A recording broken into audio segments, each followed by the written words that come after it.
Let's look at the third video in the series and convergence section of your homework. We're going to use a geometric series to rewrite a repeating decimal.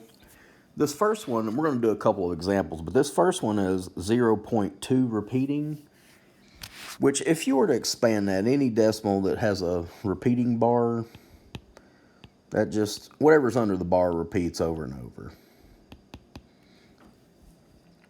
If we look at this through the eyes of position, like we have 2/10,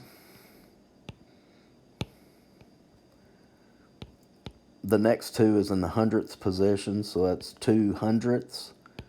But if we're careful to write them as powers of 10, that'll help us build a pattern. The third two is 2/1000ths, which is 3/10s.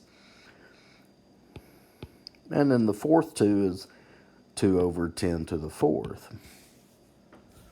Now the pattern would continue as long as you wrote the twos, that pattern continues. We can write this as a geometric series. Our first term was 2/10.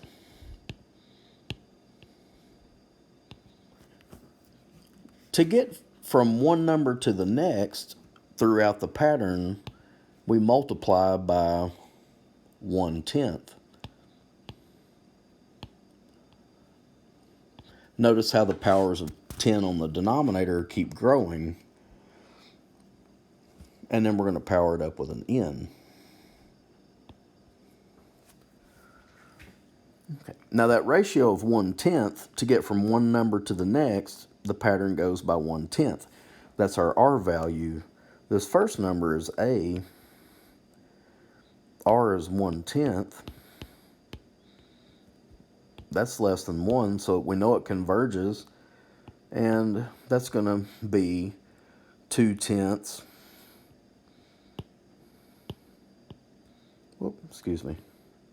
Over 1 minus 1/10.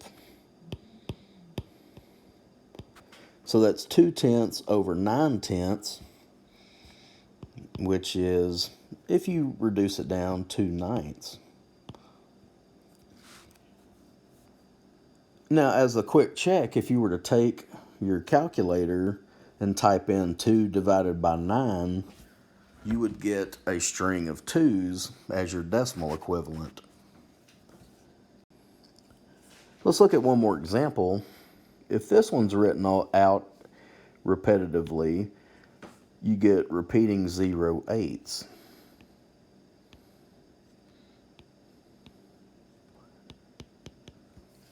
And that would continue.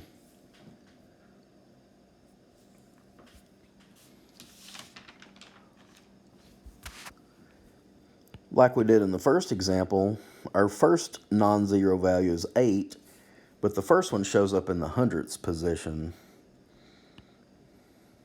Well, 100 is 10 squared. And then we don't have another number until we reach that second 8, which is in the fourth position. The third 8 is in the sixth position. Let me try to make that one look a little better. There we go. Okay. So 8/100ths, 8 in the 10,000ths, and so forth. Let's write this as a series.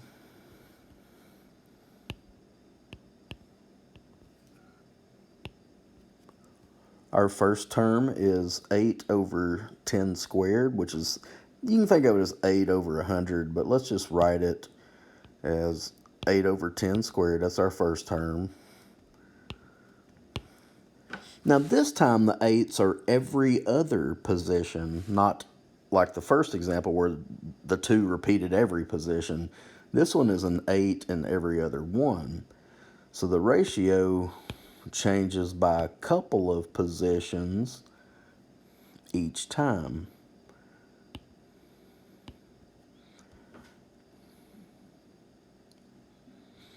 Now we still have our A, our R, which 1 over 10 squared, 1 over 100 is definitely less than 1. So this one also converges. And if we want to write the sum, then we just have to be careful. Write our starting term, or the a value, over 1 minus the ratio.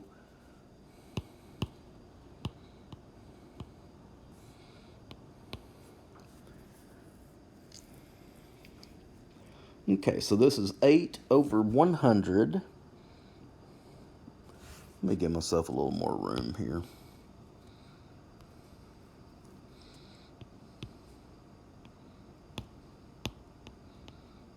Over 1 minus 100th. That's 99 over 100.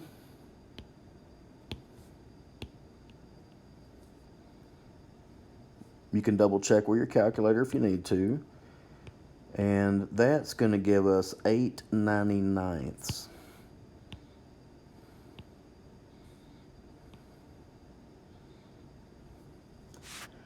If you put your calculator and type in, or take your calculator and type in 8 divided by 99, you can quickly check that you get 0.08 repeating. It's pretty handy. But you've always been told that rational numbers are ones that terminate or have a repeating pattern. And so that's a couple of examples of decimals with a repeating pattern and how you can write them as a rational number or a ratio of integers. Okay, so now one thing we haven't looked at yet is a couple of theorems. The one highlighted in blue is very important. Not that the first one isn't, but it's used quite extensively to show divergence when maybe you can't write a series as a geometric series, or if you run into a telescoping situation, maybe your problem can't be written as a telescoping series or a geometric series. Then what we have is a divergence test that's just a quick test to see yes or no if a series is going to converge or diverge. Now, these theorems are one-way streets. The first one is if your series converges, then the limit of your a sub n term will be 0. That does not mean if the limit's 0, your series converges. You can't read these backwards. The one in blue is the one that we use quite a bit to show divergence. If the limit as n goes to infinity of your term in your series does not equal 0, then your series is divergent. It will not have a finite sum. The one highlighted in blue is the converse to the one above it. And for logic, not converse, contrapositive. I'm sorry. You go backwards and you negate both sides of the statement. Contrapositive. In this example, we're going to use the divergence test on this series, n over natural log of n. We have no idea if this is going to converge or diverge just by looking at it. So we can put the divergence test on it just to try.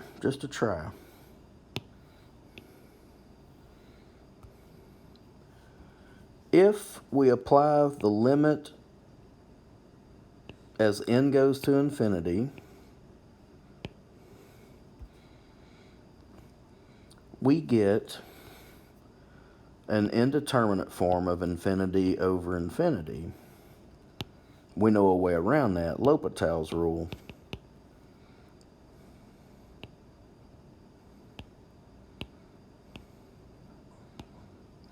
Derivative of the numerator over derivative of the denominator.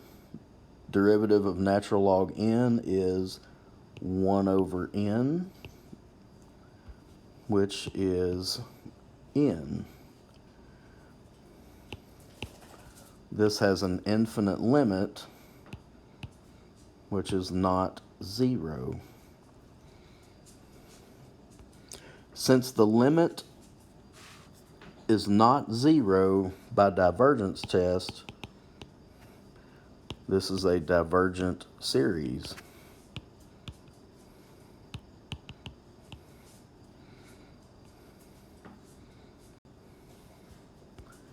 And then finally, your last problem in your homework set, find all values of x for which this following series will converge. This one is, I wrote it on purpose, it's geometric. Now let's remember that if you take one off your index, you add one here. If you take away, you got to give it one.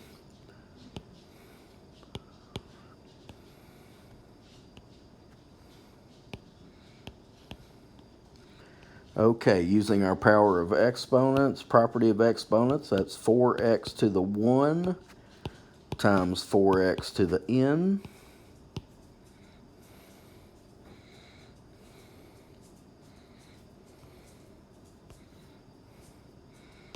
That's your A, that's your R.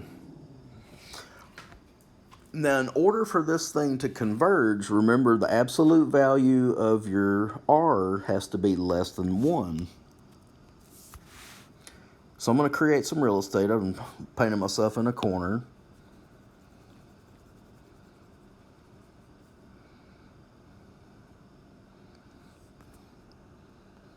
If this is going to converge, the absolute value of R has to be less than 1. From compound inequalities, we have to kind of go way back to the college algebra archives. That means 4x has to be within 1 unit from 0 on a number line. That means it's trapped between -1 and +1. If you divide all the way through by 4,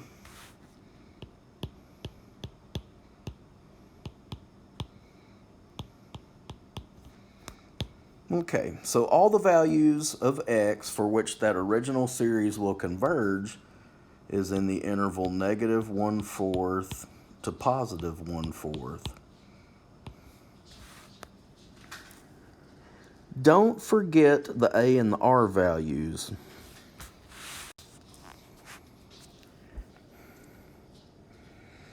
Our A value was 4x, and our R value was 4x.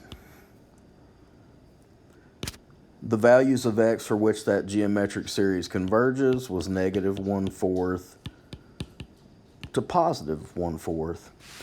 If that series converges, then the sum will be dependent upon the value of x between -1/4 and +1/4. But it's still A over 1 minus R in format. So that's 4x over 1 minus 4x. Any value of x in this interval guarantees that the original series converges, and if it does converge, maybe 1/7 is your x value. 1/7 is in that interval, but whatever value of x is in that interval, if you sub that in to f of x, you will get your sum. And that's because we wrote it in a geometric format and followed the A over 1 minus R property.